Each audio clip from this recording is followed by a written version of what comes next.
വ്യായാമം. നമ്മൾ കഴിച്ച ഭക്ഷണം ദഹിക്കുന്നതിനും നമ്മുടെ ആരോഗ്യം മെച്ചപ്പെടുത്താനും സഹായിക്കുന്ന ഒന്നാണ് വ്യായാമം. ഇന്നത്തെ സമൂഹത്തിൽ നാം തീർച്ചയായും വ്യായാമത്തിന്റെ ആവശ്യകത മനസ്സിലാക്കണം. മനസ്സിനെയും ശരീരത്തെയും നിയന്ത്രിച്ച് ജീവിത വിജയത്തിലേക്ക് നയിക്കുന്ന കലയും ശസ്ത്രവുമാണ് വ്യായാമം. ആർക്കും ഒരു സമയമില്ല. ഇന്നത്തെ സമൂഹത്തിൽ വ്യായാമം ചെയ്യുന്നവർ 100-ൽ വെറും 20-25% ആളുകൾ മാത്രമാണ്. വ്യായാമം എല്ലാത്തിനേറെ നല്ലതാണെന്ന കാര്യം ഞാൻ നിങ്ങളെ ഓർമ്മിപ്പിക്കട്ടെ. അടുത്തത് എല്ലാവർക്കും വളരെ ഇഷ്ടമുള്ള ഒന്നാണ് കായികക്ഷമത. വിദ്യാഭ്യാസത്തിൽ സ്പോർട്സ് ഒരു സുപ്രധാന പങ്കാണ് വഹിക്കുന്നത്.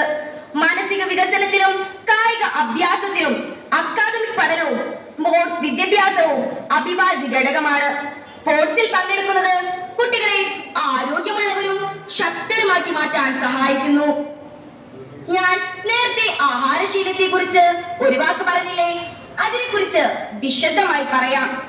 നമ്മൾ ദിവസവും പലതരത്തിലുള്ള ആഹാരങ്ങൾ കഴിക്കുന്നില്ലേ? എന്തിനാണ് നമ്മൾ ആഹാരം കഴിക്കുന്നത്? അതെ, നമുക്ക് പഠിക്കാനും കളിക്കാനും പലതരം ജോലികൾ ചെയ്യാനും ഒക്കെ ശക്തി വേണം. ആ ശക്തി കിട്ടാനാണ് നമ്മൾ ആഹാരം കഴിക്കുന്നത്. നമ്മുടെ ആഹാരത്തിൽ പലവിധ മാറ്റങ്ങൾ നടത്തേണ്ടത് അനിവാര്യമാണ്.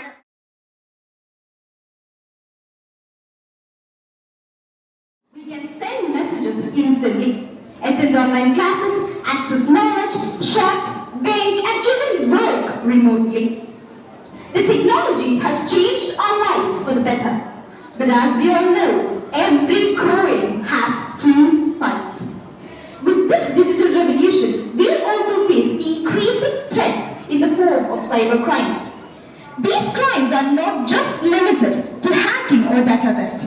They also include online fraud, financial scams, blackmailing, phishing attacks, cyber terrorism, and something that emotionally affects many people.